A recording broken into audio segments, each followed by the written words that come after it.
یا اس کے اوپر بعد میں سوچیں گے؟ آج مجھے یقین ہو گیا اس بیان کے بعد عطا طاہر صاحب کے کہ تحریک لبیک پاکستان کے جو شہداء تھے یا ہیں، اللہ تعالیٰ ان کے درجات بلند کرے،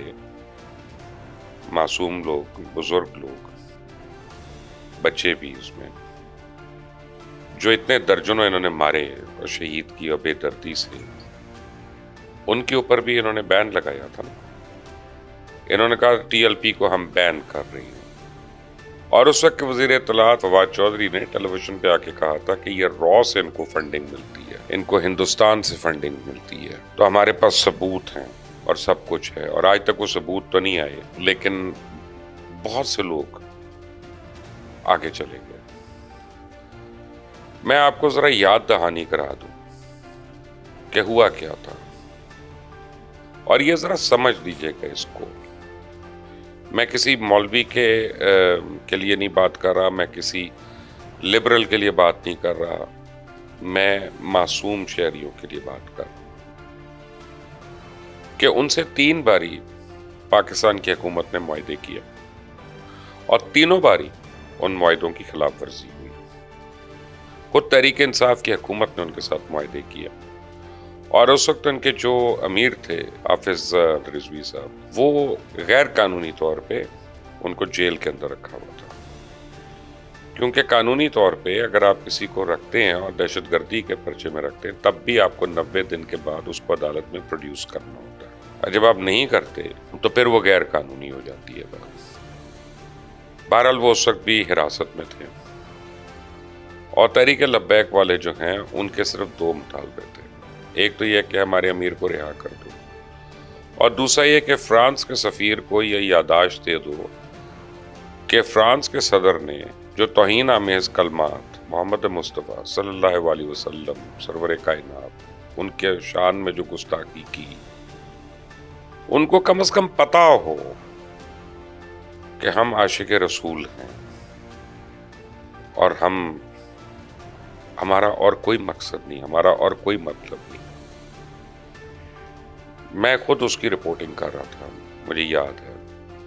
اور بڑی سختیاں تھیں ہمارے اوپر،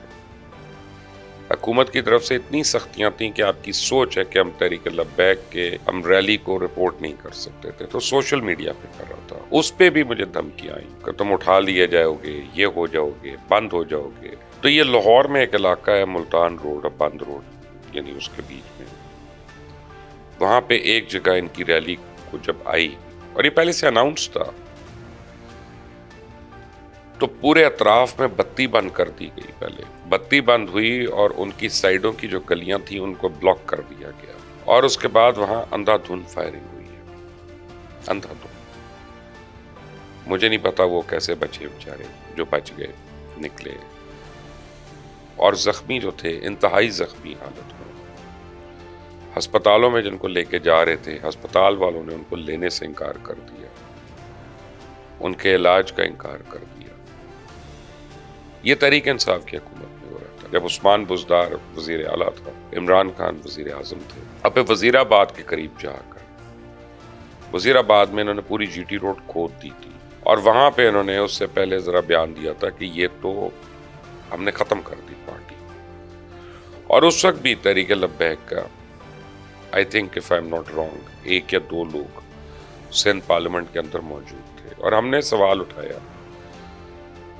کہ جو الیکشن کمیشن نے نہیں کیا وہ آپ کیسے کر رہے ہیں، اور ان پارلیمنٹیرینز کا کیا ہوگا جو پارلیمنٹ کے اندر ہیں۔ اس کے بعد بائی الیکشنز ہو رہے تھے، اور ان کے لوگ تحریک لبیک کے الیکشنز لڑ رہے تھے کہ اس وقت کیا ہوگا۔ تو بڑی رعونیت کا جواب تھا کہ کچھ نہیں ہوگا، ہم نے ان کو چھوڑنا نہیں، ختم کر کے رہنا۔ تو تحریک لبیک تو الحمدللہ ہے، یہ در بدر پھر رہی ہے۔ مجھے نہیں پتا اس پابندی کا کیا ہوگا، یہ تو ایک آئینی لوگ اس کا زیادہ بہتر بتا سکتے ہیں۔ میں تو آپ کو یہ بتا سکتا ہوں کہ یہ جلدی میں لگائی گئی اور صحیح طریقے سے نہیں لگائی گئی، لیکن وہ جو معصوم جانیں گئی تھی نا، ان کی کہیں نہ کہیں تو آہ لگنی تھی آگے، اور وہ لگ رہی ہے، اور یہ دن بدن ان کے ساتھ جو رسوائی ہو رہی ہے، سب کچھ ہو رہا ہے، اس میں تحریک لبیک کے شہداء کی ضرور ہے۔ یہ